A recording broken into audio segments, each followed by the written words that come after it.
Hi ಎಲ್ರಿಗೂ ನಮಸ್ತೆ. Part 1 ನಲ್ಲಿ ಟೈಪ್ಸ್ ಆಫ್ ಹ್ಯಾಕರ್ ಬಗ್ಗೆ ತಿಳ್ಕೊಂಡಿದ್ದೀವಿ. ಈ ವಿಡಿಯೋದಲ್ಲಿ ಇನ್ಫಾರ್ಮೇಷನ್ ಗ್ಯಾದರಿಂಗ್ ಹೆಂಗ್ ಮಾಡೋದು? ಇದು ಪಾರ್ಟ್ 2. ಈ ವಿಡಿಯೋದಲ್ಲಿ ಇನ್ಫಾರ್ಮೇಷನ್ ಗ್ಯಾದರಿಂಗ್ ಹೇಗ್ ಮಾಡೋದು ಅಂತ ತಿಳ್ಕೊಳ್ಳೋಣ. ಇನ್ಫಾರ್ಮೇಷನ್ ಗ್ಯಾದರಿಂಗ್ ಅಂದ್ರೆ ಆ, ಒಂದು ಟಾರ್ಗೆಟ್‌ನ email ID or IP address ಅದನ್ನ ಗ್ಯಾದರ್ ಮಾಡೋದು ಅಥವಾ ಸಬ್ ಡೊಮೈನ್ ಗ್ಯಾದರ್ ಮಾಡೋದು, ಏಸನ್ ವ್ಯಾಲ್ಯೂ ಈ ತರ ತುಂಬಾ ಇವೆ. Location, owner of the domain ಇವನ್ನೆಲ್ಲ ಗ್ಯಾದರ್ ಮಾಡೋದು. ಯೂಸರ್ ನೇಮ್, ಫೋನ್ ನಂಬರ್ ಎಲ್ಲ ಬರುತ್ತೆ. ಇದನ್ನ ನಾವು ಫುಟ್ ಪ್ರಿಂಟಿಂಗ್ ಆರ್ ರೆಕಗ್ನಿಷನ್ಸ್ ಅಂತ ಕರಿತೇವೆ. ಟೈಪ್ ಆಫ್ ಇನ್ಫಾರ್ಮೇಶನ್ ಗ್ಯಾದರಿಂಗ್ ಅಲ್ಲಿ ಟೂ ಟೈಪ್ ಇನ್ಫಾರ್ಮೇಶನ್ ಗ್ಯಾದರಿಂಗ್ ಬರುತ್ತೆ. ಫಸ್ಟ್ ಒಂದು ಬಂದು passive information gathering and active information gathering. Passive ಅನ್ನ ಓಸಿಂಟ್ ಅಂತಾನು ಕರಿತೇವೆ. ಪ್ಯಾಸಿವ್ ಅಂದ್ರೆ ನಮ್ಮ ಐ ಪಿ ಅಡ್ರೆಸ್ ಕೊಡದೆ ಇನ್ಫಾರ್ಮೇಶನ್ ಗ್ಯಾದರಿಂಗ್ ಮಾಡೋದು. ಆಕ್ಟಿವ್ ಇನ್ಫಾರ್ಮೇಶನ್ ಗ್ಯಾದರಿಂಗ್ ಅಲ್ಲಿ ನಮ್ಮ ಐ ಪಿ ಅಡ್ರೆಸ್ ಕೊಟ್ಟು ಇನ್ಫಾರ್ಮೇಶನ್ ಗ್ಯಾದರಿಂಗ್ ಮಾಡೋದು. Most important passive information gathering. ಇದರಿಂದ ನಾವು ತುಂಬಾ ಇನ್ಫಾರ್ಮೇಶನ್ ಗ್ಯಾದರಿಂಗ್ ಮಾಡ್ಬೋದು. ಸೊ ಇದು ಮೋಸ್ಟ್ ಫೇಮಸ್. ಸೊ ಈ ಒಂದು ವಿಡಿಯೋದಲ್ಲಿ ನಾವು ಪ್ಯಾಸಿವ್ ಇನ್ಫಾರ್ಮೇಶನ್ ಗ್ಯಾದರಿಂಗ್ ಬಗ್ಗೆ ತಿಳ್ಕೊಳ್ಳೋಣ. ಅಂಡ್ ನೆಕ್ಸ್ಟ್ ವಿಡಿಯೋದಲ್ಲಿ ನಾವು ಆಕ್ಟಿವ್ ಇನ್ಫಾರ್ಮೇಶನ್ ಗ್ಯಾದರಿಂಗ್ ತಿಳ್ಕೊಳ್ಳೋಣ. Because active information gathering also very important. So tomorrow, or I don't know, I think tomorrow only I will upload this uh, active information gathering video. We'll see. ಇವತ್ತು ನಾವು active information passive information gathering ಬಗ್ಗೆ ತಿಳ್ಕೊಳ್ಳೋಣ. ಇನ್ನೊಂದು ಏನು ಹೇಳಬೇಕು ಅಂತಂದ್ರೆ, most of the people's passive information gathering tools ಅನ್ನ use ಮಾಡ್ತಾರೆ. Like command line, command prompt ಅನ್ನ ಯೂಸ್ ಮಾಡ್ತಾರೆ. ನಾನು ಮಾಡ್ತಿದ್ದೆ. ಬಟ್ ನಾನು ಏನು ರೆಕಮೆಂಡ್ ಮಾಡೋದು ಅಂತ ಅಂದ್ರೆ, ಪ್ಯಾಸಿವ್ ಇನ್ಫಾರ್ಮೇಶನ್ ಗ್ಯಾದರಿಂಗ್ಗೆ ನೀವು ಕಮಾಂಡ್ ಪ್ರಾಂಪ್ಟ್ ಆರ್ ಸಬ್ಲಿಸ್ಟರ್ ಈ ತರ ಕಮಾಂಡ್ ಪ್ರಾಂಪ್ಟ್ ಬರುತ್ತೆ. ಟೂಲ್ಸ್ ಎಲ್ಲ ಬರುತ್ತೆ. ಆ ಟೂಲ್ಸ್ನ ಕಮಾಂಡ್ ಪ್ರಾಂಪ್ಟ್ ಮೂಲಕ ನಾವು ಇನ್ಫಾರ್ಮೇಶನ್ ಗ್ಯಾದರಿಂಗ್ ಕೂಡ ಮಾಡ್ಬೋದು. ಸೊ ನಾನೇನು ರೆಕಮೆಂಡ್ ಮಾಡೋದು ಅಂತ ಅಂದರೆ, ವೆಬ್ಸೈಟಲ್ಲಿ ಸಿಗುತ್ತಲ್ಲ, ಇಲ್ಲಿಂದನೇ ಇನ್ಫಾರ್ಮೇಶನ್ ಗ್ಯಾದರಿಂಗ್ ಮಾಡ್ಕೊಳ್ಳಿ. ಬಿಕಾಸ್ ನಿಮ್ಮ ಕಂಪ್ಯೂಟರ್ ಆರ್ ನಿಮ್ಮ ಲ್ಯಾಪ್ಟಾಪ್ನ ರಿಸೋರ್ಸನ್ನು ಇದು ಜಾಸ್ತಿ ಯೂಸ್ ಮಾಡ್ಕೊಳ್ಳಲ್ಲ. ಜಸ್ಟ್ 2 or 3 ಸೆಕೆಂಡಲ್ಲಿ ಇದು ಇನ್ಫಾರ್ಮೇಶನ್ ಗ್ಯಾದರಿಂಗ್ ಮಾಡುತ್ತೆ. ಬಟ್ ನೀವು ಕಮಾಂಡ್ ಪ್ರಾಂಪ್ಟ್ ಮೂಲಕ ಹೋದರೆ ನಿಮಗೆ ತುಂಬ ಲೇಟ್ ಆಗುತ್ತೆ. ತುಂಬ ಸೆಟ್ಟಿಂಗ್ಸ್ ಎಲ್ಲ ಇರುತ್ತೆ. ಸಮ್ಟೈಮ್ಸ್ ನೀವು ತುಂಬ ಟೂಲ್ಸನ್ನು ಡೌನ್ಲೋಡ್ ಮಾಡ್ಕೊಂಡ್ರೆ ನಿಮ್ಮ ಸಿಸ್ಟಮ್ ಕ್ರ್ಯಾಶ್ ಆಗುತ್ತೆ. ಮತ್ತು ನೀವು ವರ್ಚುವಲ್ ಮಿಷಿನಲ್ಲಿದ್ದರೆ ಸ್ಟೋರೇಜು ಕೂಡ ಕಡಿಮೆ ಆಗುತ್ತೆ. ಸೊ ನಾನು ರೆಕಮೆಂಡ್ ಮಾಡೋದು, ಈ ಇಂಟರ್ನೆಟ್ಟಲ್ಲಿ ಏನೇನಿರುತ್ತೆ ಅದನ್ನೇ ಯೂಸ್ ಮಾಡಿಕೊಂಡು ಇನ್ಫಾರ್ಮೇಶನ್ ಗ್ಯಾದರಿಂಗ್ ಮಾಡ್ಕೊಳ್ಳಿ. So for the information gathering, we have plenty of tool is there. So ನೀವು ಇಲ್ಲಿ ನೋಡ್ಬೋದು. ಇಲ್ಲಿ ಬಂದು ಸರ್ಚ್ ಆಪ್ಷನ್ ಅಲ್ಲಿ ಬಂದು ಓಸಿಂಟ್ ಅಂತ ಸರ್ಚ್ ಮಾಡಿದ್ರೆ ನಿಮಗೆ ಇಲ್ಲಿ ಓಸಿಂಟ್ ಫ್ರೇಮ್ವರ್ಕ್ ಅಂತ ಸಿಗುತ್ತೆ. ಅದ್ರ ಮೇಲೆ ಕ್ಲಿಕ್ ಮಾಡಿದ್ರೆ ನೀವು ಈ ಪೇಜ್ಗೆ ಅಲೋಕೇಟ್ ಆಗ್ತೀರಾ. ಸೊ ಇವಾಗ ನನ್ನ ಹತ್ರ ಒಂದು ಡೊಮೈನ್ ನೇಮ್ ಇದೆ. ಫಾರ್ ಎಕ್ಸಾಂಪಲ್ apple.com ಅಂತ ತಗೊಂಡ್ರೆ, ಸಾರಿ, ಆ್ಯಪಲ್ ನಿಮ್ಗೆ ಇಷ್ಟವಾದದ್ದು ಯಾವುದೇ, ನೀವು ಯಾವ್ದನ್ನ ಟಾರ್ಗೆಟ್ ಮಾಡಬೇಕು, ಯಾವುದ್ರ ಇನ್ಫಾರ್ಮೇಶನ್ ಗ್ಯಾದರಿಂಗ್ ಮಾಡಬೇಕು ಅಂತ ತಗೊಂಡ್ರೆ, ಆ ಟಾರ್ಗೆಟ್ನ ನೇಮ್ ತಗೊಂಡ್ರೆ ಅದನ್ನ ಇಲ್ಲಿ ತಗೊಂಡು ಬಂದು ಇನ್ಫಾರ್ಮೇಶನ್ ಗ್ಯಾದರಿಂಗ್ ಮಾಡ್ಬೋದು. ಸೊ ಇವಾಗ ನಾನು ಆ್ಯಪಲ್ ಅಥವಾ ಯಾವ್ದ್ರ ಕೂಡ ಯಾವುದ್ರ ಎಲ್ಲ ವೆಬ್ಸೈಟು ಕೂಡ ನಾನು ಇನ್ಫಾರ್ಮೇಶನ್ ಗ್ಯಾದರಿಂಗ್ ಮಾಡ್ಬೋದು. ಸೊ ಆ್ಯಪಲ್ ಅಂತಲೇ ಅಲ್ಲ, ಇವಾಗ ಫೇಸ್ಬುಕ್ ಇನ್ಫಾರ್ಮೇಶನ್ ಗ್ಯಾದರಿಂಗ್ ಮಾಡ್ಬೋದು. ಎಲ್ಲಾದ್ರೂ ಕೂಡ ಇನ್ಫಾರ್ಮೇಶನ್ ಗ್ಯಾದರಿಂಗ್ ಮಾಡೋದು. ನಾನು ಏನಕ್ಕೆ ಆ್ಯಪಲ್ ಅಥವಾ ಫೇಸ್ಬುಕ್ ಅನ್ನೇ ತಗೊಳ್ತಿದ್ದೇನೆ ಅಂತಂದರೆ, ಇದು ಬಗ್ ಬೌಂಟಿ ಅಂದರೆ ನಾವು ಇದನ್ನು ಇನ್ಫಾರ್ಮೇಷನ್ ಗ್ಯಾದರಿಂಗ್ ಮಾಡ್ಬೋದು. ನಾನಿವಾಗ ನನಗೆ ಯಾವುದೂ ಅಥಾರಿಟಿ ಇಲ್ಲ ಇವಾಗ ಇನ್ಫಾರ್ಮೇಷನ್ ಗ್ಯಾದರಿಂಗ್ ಮಾಡಲಿಕ್ಕೆ. ಆ, ಬೇರೆ ವೆಬ್ಸೈಟ್ಗಳನ್ನ ಬೇರೆ ವೆಬ್ಸೈಟ್ನ ಇವಾಗ ನಾನು ಯಾವ್ದಾದ್ರು ಒಂದು ವೆಬ್ಸೈಟ್ ತಗೊಳ್ಬೇಕಂದ್ರೆ ಅದರ ಪರ್ಮಿಷನ್ ಬೇಕು. ಸೊ ಆ್ಯಪಲ್ ಎಲ್ಲರಿಗೂ ಪರ್ಮಿಷನ್ ಕೊಟ್ಟಿದೆ. ಸೊ ನಾನು ಆ್ಯಪಲನ್ನೇ ಆ್ಯಪಲ್ ವೆಬ್ಸೈಟ್ ತಗೊಂಡು ಇನ್ಫಾರ್ಮೇಷನ್ ಗ್ಯಾದರಿಂಗ್ ಮಾಡ್ಬೋದು.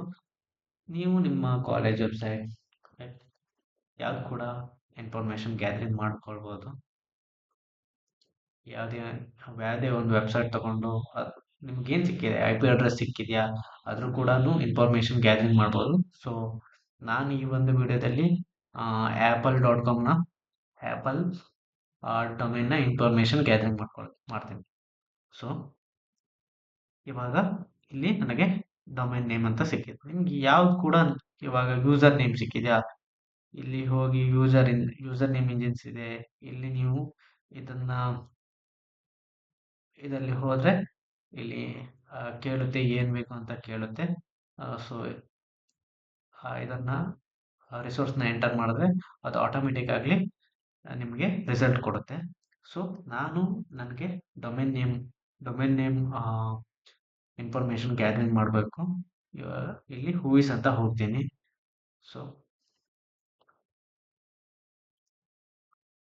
ಆ್ಯಪಲ್.ಕಾಮ್ ಅಂತ ಕೊಟ್ಟರೆ ಇಲ್ಲಿ ಐ ಪಿ ಅಡ್ರೆಸ್ ಎಲ್ಲ ಸಿಗುತ್ತೆ. ಯಾವಾಗ ರಿಜಿಸ್ಟರ್ ಆಗಿದ್ದು, ಯಾವಾಗ ಕ್ರಿಯೇಟ್ ಮಾಡಿದ್ದು ಈ ವೆಬ್ಸೈಟ್ನ, ಯಾವಾಗ ಅಪ್ಡೇಟ್ ಆಗಿದ್ದು ಆ್ಯಂಡ್ ಯಾವಾಗ ಎಕ್ಸ್ಪೈರಿ ಆಗುತ್ತೆ ಆ್ಯಂಡ್ ಇಲ್ಲಿ ನೋಡಿದ್ರೆ host names and I P addresses ಎಲ್ಲ ಸಿಗುತ್ತೆ.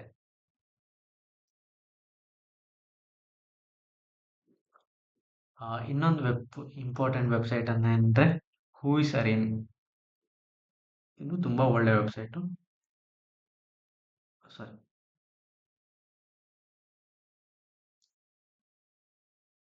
ಹೂಯಿಸ್ ಅರೇನ್ ಇದು ತುಂಬ ಒಳ್ಳೆಯ ವೆಬ್ಸೈಟು. ಆ್ಯಂಡ್ ಹೂಯಿಸ್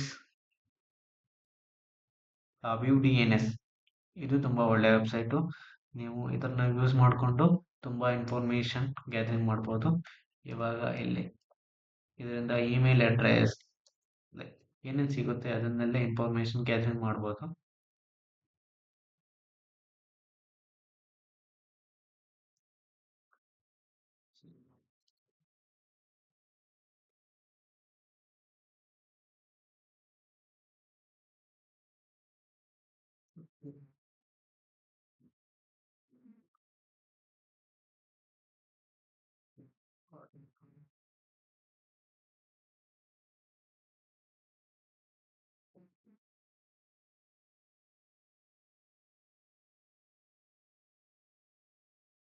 ಇವಾಗ ನೋಡ್ಬೋದು ನಿಮಗೆಲ್ಲ ಆ್ಯಪಲ್ದ ಎಲ್ಲ ಸಿಗುತ್ತೆ. ಸೊ ನಾನಿವಾಗ ಆ್ಯಪಲ್ ಕಂಪ್ಯೂಟರ್ ಐಎನ್ಸಿಗೆ ಹೋಗ್ತೇನೆ. ಸೊ ಇಲ್ಲಿ ನೋಡ್ಬೋದು name of the host and companies ಯಾರು ಹ್ಯಾಂಡಲ್ ಮಾಡ್ತಿದ್ದಾರೆ, phone number, apple email I D ಇದನ್ನ ಕಾಪಿ ಮಾಡಿಟ್ಕೊಳ್ಳೋಣ. ಆ್ಯಪಲ್ ಇಮೇಲ್ ಐ ಡಿ ಎಲ್ಲ ನೋಡ್ಬೋದು. ಸೊ ಇವಾಗ ಇಲ್ಲಿ ಬಂದರೆ ನಾವು reverse I P lookup and I P ಹಿಸ್ಟ್ರಿನೂ ನೋಡ್ಬೋದು. ಆಮೇಲೆ ಸಬ್ಡೊಮೇನ್ ಡಿಸ್ಕವರಿನೂ ನೋಡ್ಬೋದು. ESN ಲುಕಪ್ ಎಲ್ಲ ನೋಡ್ಬೋದು. ಸೊ ಮ್ಯಾಕ್ ಅಡ್ರೆಸ್ ಎಲ್ಲ ಇಲ್ಲೇ ನೋಡ್ಬೋದು. ಸೊ ಅದಕ್ಕಾಗಿ ನಿಮ್ಗೆ ಹೇಳ್ತಿರೋದು don't use command prompt. Command prompt ಬಗ್ಗೆನೂ ಹೇಳ್ತೀನಿ. ಅದನ್ನ VAPT ಅಂದರೆ web application WAPT web application pen ಟೆಸ್ಟಿಂಗಲ್ಲಿ ಹೇಳಿದ್ರೆ ಚೆನ್ನಾಗಿರುತ್ತೆ. ಸೊ ಈ ಎಥಿಕಲ್ ಹ್ಯಾಕಿಂಗ್ ಸೀರೀಸಲ್ಲಿ ಜಸ್ಟ್ ಇದಷ್ಟರ ಬಗ್ಗೆ ತಿಳ್ಕೊಳ್ಳಿ. ಹೇಗೆ ಪ್ಯಾಸಿವ್ ಇನ್ಫಾರ್ಮೇಷನ್ ಗ್ಯಾದರಿಂಗ್ ಮಾಡೋದು ವೆಬ್ಸೈಟ್ ಮೂಲಕ, ಇದು ತುಂಬ ಈಸಿಯಾಗಿರುತ್ತೆ. ಆ್ಯಂಡ್ ನೀವು ನಿಮಗೆ ತುಂಬ CPU ಏನೂ ಬ್ಯಾಡ್ ಆಗುತ್ತೆ. ಜಸ್ಟ್ 2-3 ಸೆಕೆಂಡ್ಸಲ್ಲಿ ನಿಮಗೆ ರಿಸಲ್ಟನ್ನು ಕೊಡುತ್ತೆ. ಇವಾಗ ನಾವು ಸಬ್ಡೊಮೇನ್ ಫೈಂಡ್ ಔಟ್ ಮಾಡೋಣ. ಇವಾಗ ಇಲ್ಲಿ ನಾನು apple.com ಅಂತ ಎಂಟರ್ ಮಾಡ್ತೇನೆ. ಇವಾಗ ಇಲ್ಲಿ ನೋಡ್ತಿರ್ಬೋದು. ಇವಾಗ ಆ್ಯಪಲ್ನ ಎಲ್ಲ ಸಬ್ ಡೊಮೇನ್ಸ್ ಇಲ್ಲಿ ಸಿಗುತ್ತೆ. ನೀವು ಯಾವುದೇ ಒಂದು ವೆಬ್ಸೈಟ್ ನೇಮ್ ಹಾಕಿ ಅದನ್ನ I P addresses and sub domains also ನೀವು ತಿಳ್ಕೊಳ್ಬೋದು. So, ಇದು ಒಂದು ಚೆನ್ನಾಗಿರೋ ಟೂಲು. ಇಲ್ಲಿ ತುಂಬಾ ಟೂಲ್ಗಳಿವೆ. ನೀವು ಹಿಟ್ ಆ್ಯಂಡ್ ಟ್ರೈ ಮಾಡಿ ಇನ್ಫಾರ್ಮೇಷನ್ ಗ್ಯಾದರಿಂಗ್ ಮಾಡ್ಬೋದು. ಆ, ಇದ್ರ ಬಗ್ಗೆ ನಾನು ಮಾಡ್ಲಿಕ್ಕೆ ಹೋದ್ರೆ ತುಂಬಾ ಓಸಿಂಟ್ ಬಗ್ಗೆನೇ ಸೀರೀಸ್ ಅನ್ನೇ ಮಾಡ್ಬೋದು. ಸೊ ಈ ಎಥಿಕಲ್ ಹ್ಯಾಕಿಂಗ್ ಸೀರೀಸ್ ಅಲ್ಲಿ ಇಷ್ಟ ಇನಫ್ ಅಂತ ಅನ್ಕೊಂತೇನೆ ನಾನು. ಸೊ ನೀವೇ ಹಿಟ್ ಆ್ಯಂಡ್ ಟ್ರೈ ಮಾಡಿ. ಈ ತುಂಬಾ ತುಂಬಾ ಇವೆ. ಸೊ ನೀವು ಹಿಟ್ ಆ್ಯಂಡ್ ಟ್ರೈ ಮಾಡಿ. ಜಸ್ಟ್ ಅದು ಆಟೋಮೆಟಿಕ್ ಆಗಿ ರಿಸಲ್ಟ್ ಕೊಡುತ್ತೆ.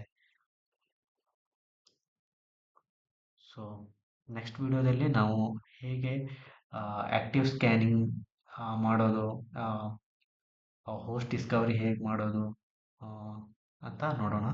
So please subscribe this channel and thank you so much.